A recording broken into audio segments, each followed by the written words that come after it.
Hi there, my name's Vince from mymatevince.com, and in this video today I'm going to show you an Xbox 360 controller working on the Nintendo Switch. So all the buttons work the same as if it was a Nintendo Switch Pro controller. So they're all in roughly about the same layout. The only difference is that if you want to take a capture, you have to hit these two buttons together. And there you go, you can see capture taken up there.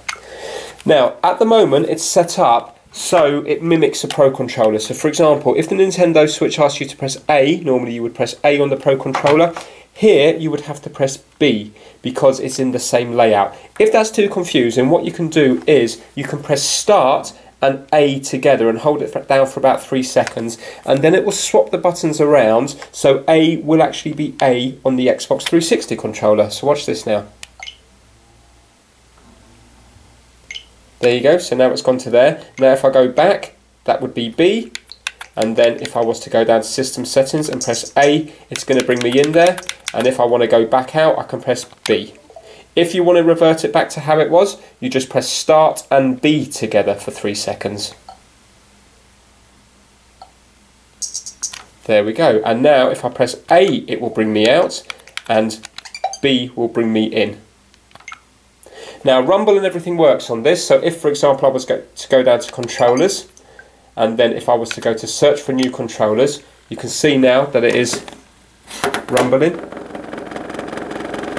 The only thing is, it doesn't really work properly. So right now it shouldn't be rumbling, it should only start vibrating when I ask it to find a controller, which in this case I haven't done. So let me get back out of that. But when it comes to playing the games, it does actually work fine. Now, headphones do not work in this. If you plug in headphones into this controller here, the sound does not come through the headphones. Obviously the mic doesn't work either because that's not supported on the Nintendo Switch. You can also play it in handheld mode if you use a USB-C cable, so I'm going to show you that now. And as well as that, there's no NFC reader on the Xbox 360 controller, and also motion controls do not work. Now to get it to work is really straightforward. All you need to do is get yourself a Magic-NS adapter, and it's made by MayFlash. They cost just under 20 UK pounds, so they're quite cheap, and it is just plug and play. So when you get it, there will be 3 modes. It will be red, green and blue. Now it will work fine on the Nintendo Switch on red mode, but if you want the Rumble to work, you will then have to plug it into your computer, and you will have to download the latest firmware, and then you will get the Switch Pro mode as well, which is this sort of pinky purple colour, and then the Rumble will work. So it's well worth doing that. But apart from that, it's really straightforward. You just plug it in and it starts working. Right, okay, all the analog sticks work as analog sticks, and all the buttons work and they're really responsive. Let me just show you that now. In fact, let me put it back to the other setting because it's easier to work.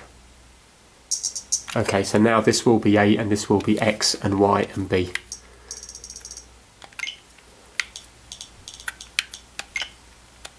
Right, so if you have a look, it's going to be A, B, X and Y, so now it corresponds correctly with the controller. That's going to be your plus, your minus, you've got your D-pad working here, R, L, ZR, ZL,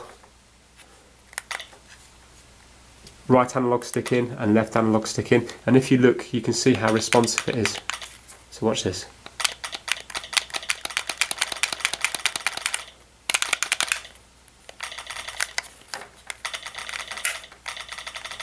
Yep, so it really is very little lag on this, and then this will take you home.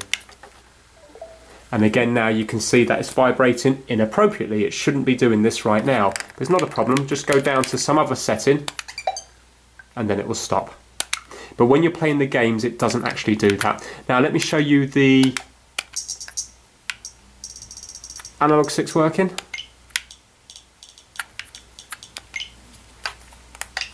You can see there, got full movement, so tiny movements all the way up. You've got the full range of movements, and it's really responsive.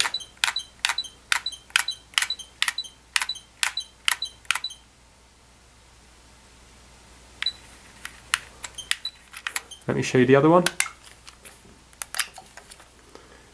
Again, you can do tiny movements if you want, followed by full movements, and it works exactly as it should do. Now you will need one adapter per player. So although you can connect up 2 or 3 controllers via Bluetooth to this and another one via wired, it will all work as the same player, which can be fun on certain games because you can play kind of local co-op. So if you were playing Mario Kart, one person could be doing the driving and the steering, the other person could be doing the power-ups or possibly the drifting around the corners. But you can't play as separate people. So if you want to play 2-player Mario Kart, you're going to have to use one of these and either one of your Joy-Cons or your Joy-Cons together or a Nintendo Switch Pro controller. Let me just quickly show you working in handheld mode.